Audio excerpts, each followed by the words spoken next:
Hi everyone, we're back here for part 2 for a tour of my bookshelf, and I hope that this is as fun for you as it is for me. I love sharing books, it's a passion of mine, and obviously I have a lot of authors I really love. I'm going to try to go through a little bit better clip this time. So the next author is the one I have collected the most books of, and whom I aspire to be like. Mainly because she does a lot of she's mainly historical fiction, but she likes to bounce a lot of different types. She's not consistent what you're getting, which sounds terrible. It's still consistent in that it's good and well written, but the types of characters are very different. The types of stories, they're not all romance, they're not all the same thing. A lot of authors get known for specific things, and I love those authors that you can just count on for specific things, but I also really like Linda Chinka just because I can get so much diversity. So this is one of the series that I really like by her. It was actually behind, it's one of the series that was behind there, and it's A Day to Remember. It was done after the poem, Monday's child is fair face, Tuesday's child is full of grace, so on and so forth. And I have to admit that I am missing book 3 in this series, and they actually, they only published Monday through Friday. From what I understand, Saturday and Sunday's Child were actually written, but published under different titles. I don't know what those are, but the publisher made the decision, which I think was really sad, because I loved the series and what they were doing with it. There are a couple of other series that do something with the poem. It's not a totally unique idea, but I really liked how it did it. And I don't have Wednesday's Child because honestly, the main character is bratty and she didn't learn her lesson, and I really found it very annoying, so I stopped. I finished the book, and then I got rid of it because I kept it for a while because it's like, oh, it's a whole series. I want to have the whole series. And I just decided I don't want to have things on my shelf that I have to tell people, don't read it. It's terrible. But I have to have it because it's into series. That's just kind of stupid. So, you probably understand the struggle though as readers. So this is another series I have by her, and it's been a long time since I read it, but I really liked it.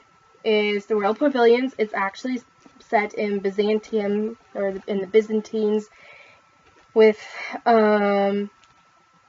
ties to the Crusades, if I remember correctly.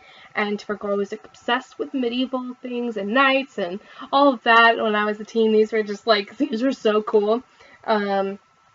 Quite a bit of romance in them.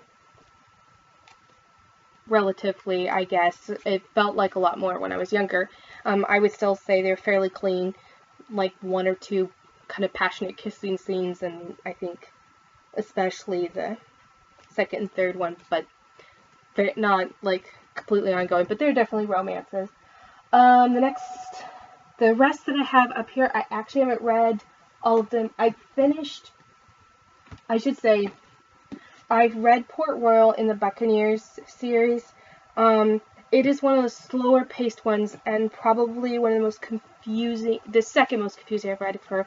I also started reading her House of Silk or Silk House one, and I was so confused by the characters, I just stopped reading. It was just, I didn't like it at all. But this one, it starts out, I was very confused for the first couple chapters that kind of settled it out, and it was interesting, and I've read quite a bit of the second one, and I haven't finished. Honestly, they haven't been my favorite, but still pretty interesting. A lot of pirates and ships, and in the Caribbean, you visit Port Royal, treasure, that all, dealing with slavery and all that, so it's a lot of interesting elements. So, let's see here. So all of the rest of these I have not read, but are waiting to be read. This one I've wanted to read for a while, but I have not. So this is A Promise to Remember by Catherine Cushman. I actually have it both on my Kindle and in paperback. I picked up the Kindle one for free at some point. So next, we come to my picture. This is me, my sister, and I at a conference in 2015, and that's us with Melanie Dickerson. That was a lot of fun, and yes, I have some signed books. Would you like to see?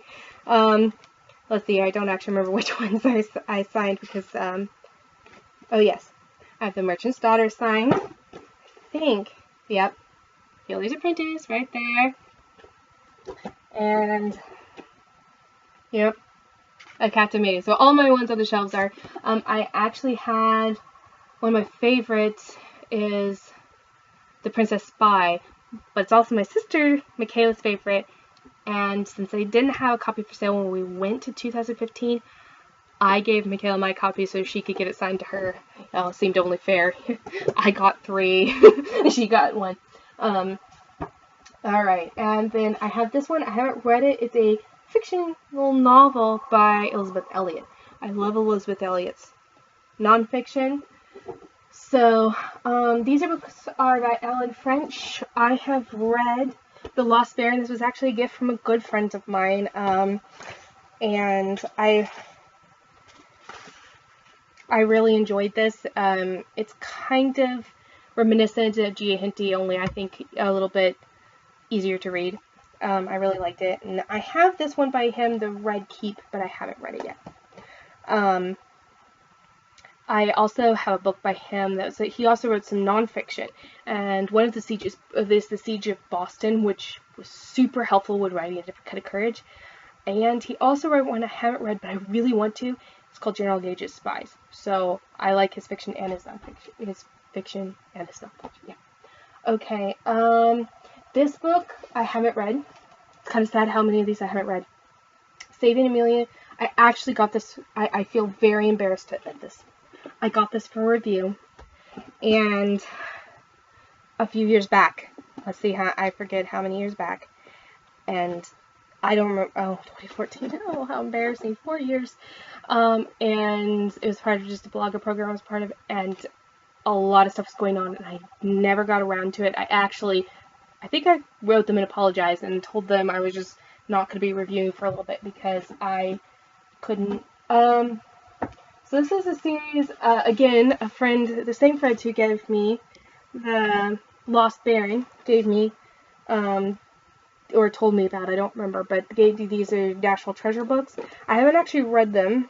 They're they're Gates Family Mysteries. They're based off the movie National Treasure. They're kind of the history ones.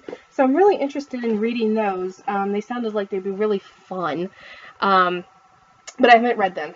Okay. Next is one of my absolute favorite writers of all time.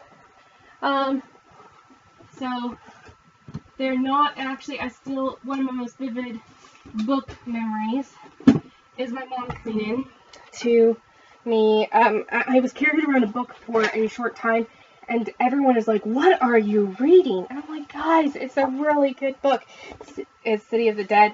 And it doesn't actually look, thinking back, I understand this book cover is not, I actually like they came out with a new cover and a new title, and I'm forgetting what it was for this series, but it was, I think, a little bit more friendly to the Christian market, but I really like it.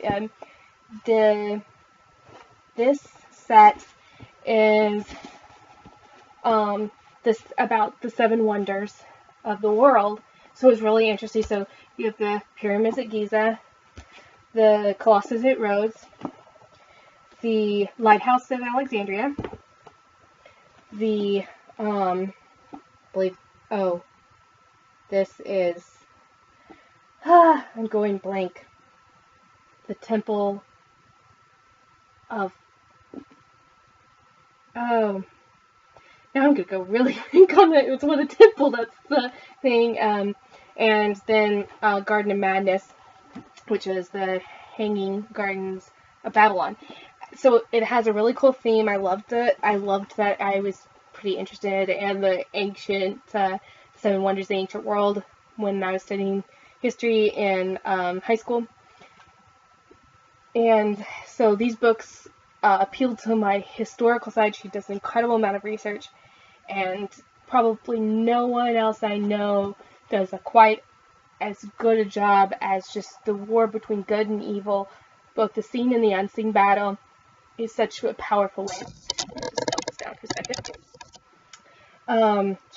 I also have Petra, City in Stone.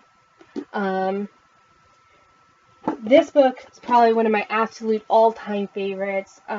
It's just it starts out with a character that normally I don't like. It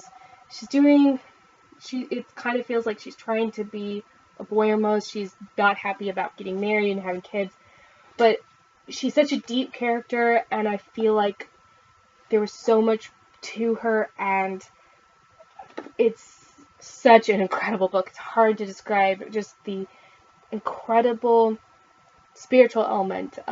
Probably there are a few books I just came and go going, wow, my God, it's so great, unlike this book. So all of her books are pretty cool. So a lot of them have they have a dark feel and deal with some pretty tough content.